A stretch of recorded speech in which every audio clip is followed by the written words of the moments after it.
My name is Ayush Devna. I'm a third year undergraduate student of the Department of Mechanical Engineering of IIT Kharagpur. I had scored above 99 percentile in my JEE Mains 2022 and an All India rank of 4708 in JEE Advanced 2022.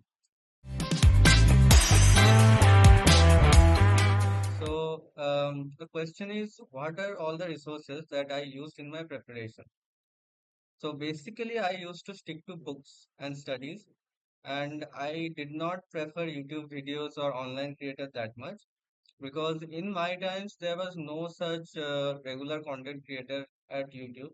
But even if there was, there weren't that much effective. If you ask, there was only I think physics was at that time.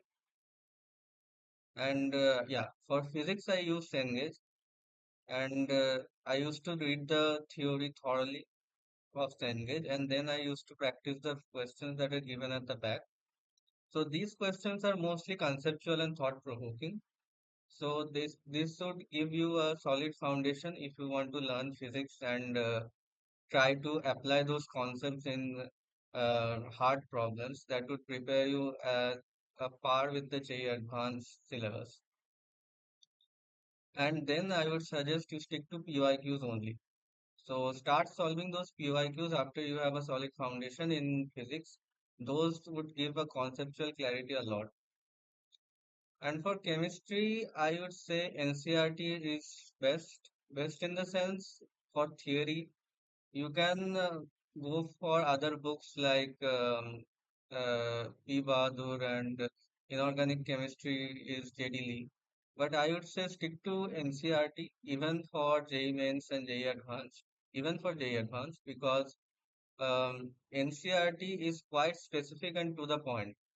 So all the reactions and mechanisms are uh, very much essential if you want to get a good rank. And I don't think so. They give those equations and any other things and elements and compounds, anything and not a new compound which is outside the NCRT book. So after you have completed the NCRT thoroughly in inorganic, I would suggest you please go through JDL, the book, and go through the essential points, not the whole book. The whole book is not relevant. So for essential points of JDL, you can watch like many YouTube videos are there. So that chemical compounds and reaction mechanisms, those things are good. And for organic, again NCRT, like learn by heart the whole equations and all the reaction mechanisms. And after you have finished that, I would suggest to go to Solomon trial. So this book also gives a solid foundation. But the thing which is tricky about organic chemistry is finding good relevant questions. So I would suggest you stick to PYQs again. So if you solve those PYQs and go for quality over quantity, that's the main thing. So like even if you are solving 10 simple questions a day, one difficult question is more than sufficient than 10 simple questions. So they should get conceptual clarity. Like if you can solve that difficult question, and from that the concept you will get to learn, and the books you are going to read again, that would give more clarity than solving 10 or 15 easy questions. And for physical chemistry, I will say P. Bahadur. That's good, and it's more or less about maths and all conceptual. So requires a little practice. Once you get to know the theory, I don't think physical chemistry is a big deal. And about maths, I would say it's mostly practice and practice. If you want to read the theory, I would say Cengage.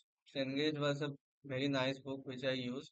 Like I had all the set of physics and maths of Cengage, and the questions which are given at the exercise, those are also very nice and provoking and conceptual, which is at par the level of JEE Advanced. So I would just suggest if you go through the theory first and then go through the conceptual questions.